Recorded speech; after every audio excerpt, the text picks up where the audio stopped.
জ্যোতিষশাস্ত্রে সবচেয়ে ভাগ্যবান রাশি নির্দিষ্ট করে বলা কঠিন, কারণ মানুষের ভাগ্য নির্ভর করে জন্মকুণ্ডলী, গ্রহের অবস্থান, সময় এবং ব্যক্তিগত পরিশ্রমের উপর।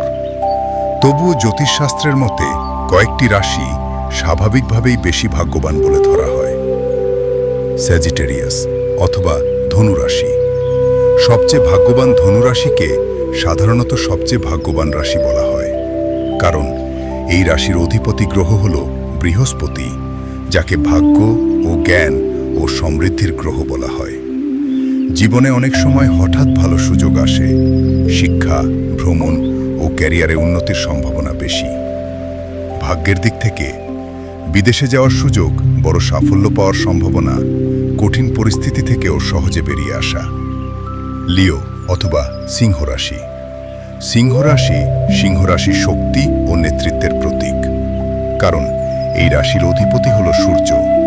সূর্য শক্তি, ক্ষমতা ও সম্মানের প্রতীক।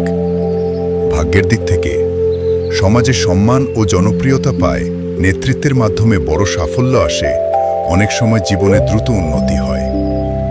টরাস অথবা বৃষ রাশি। বৃষ রাশি স্থিরতা ও সম্পদের সাথে জড়িত, কারণ এই রাশির অধিপতি গ্রহ হল শুক্র।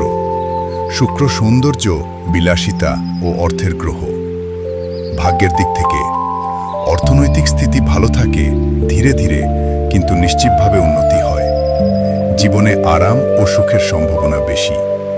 সংক্ষেপে বলা যায় যে সবচেয়ে ভাগ্যবান ধনুরাশি, সম্মান ও ক্ষমতায় ভাগ্যবান সিংহ রাশি, অর্থ ও স্থিতিতে ভাগ্যবান বৃষ রাশি।